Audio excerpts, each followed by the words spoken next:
بھارتی فوجیوں نے اپنی ریاستی دہشت گردی کی تازہ کارروائی کے دوران آج ضلع کلگام میں 5 کشمیری نوجوانوں کو شہید کر دیا۔ فوجیوں نے نوجوانوں کو ضلع کے علاقے قدر میں محاصرے اور تلاشی کی ایک کارروائی کے دوران ایک جعلی مقابلے میں شہید کیا۔ کل جماعتی حریت کانفرنس کے ترجمان ایڈوکیٹ عبدالرشید منہاس نے سری نگر میں ایک بیان میں بھارتی فوجیوں کے ہاتھوں ضلع کلگام میں شہید ہونے والے 5 کشمیری نوجوانوں کو شاندار خراج عقیدت پیش کرتے ہوئے ان کی میتیں لواحقین کے حوالے کرنے کا مطالبہ کیا۔ انہوں نے بھارتی فورسز کی طرف سے محاصروں اور تلاشی کی بڑھتی ہوئی کارروائیوں اور غیر قانونی طور پر نظر بند کشمیری حریت رہنماؤں، کارکنوں اور نوجوانوں کی حالت زار پر تشویش کا اظہار کرتے ہوئے Amnesty International, Human Rights Watch اور International Committee of Red Cross پر زور دیا کہ وہ علاقے کی ابتر صورتحال کا نوٹس لیں۔ بدنام زمانہ بھارتی تحقیقاتی ادارے نیشنل انویسٹیگیشن ایجنسی نے بھارت کے غیر قانونی زیر قبضہ جموں کشمیر اور 3 بھارتی ریاستوں میں چھاپے مارے ہیں۔ تحقیقاتی ادارے نے مقبوضہ جموں کشمیر اور بھارت میں کل 17 مقامات پر چھاپے مارے۔ یاد رہے کہ مودی حکومت تنقیدی آوازوں کو خاموش کرانے کے لیے NIA، انفورسمنٹ ڈائریکٹوریٹ اور SIA جیسی بدنام زمانہ ایجنسیوں کو استعمال کر رہی ہے۔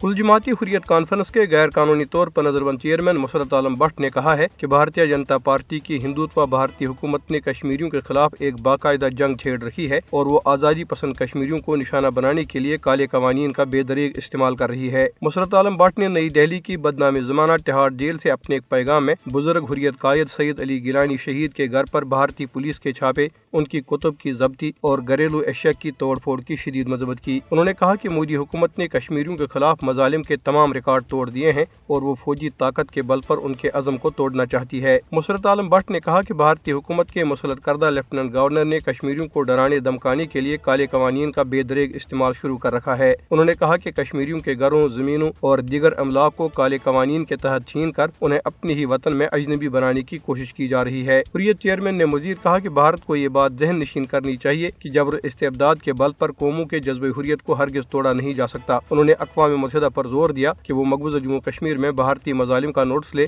اور مسئلہ کشمیر کے حل کے لیے بھارتی قیادت پر دباؤ ڈالے۔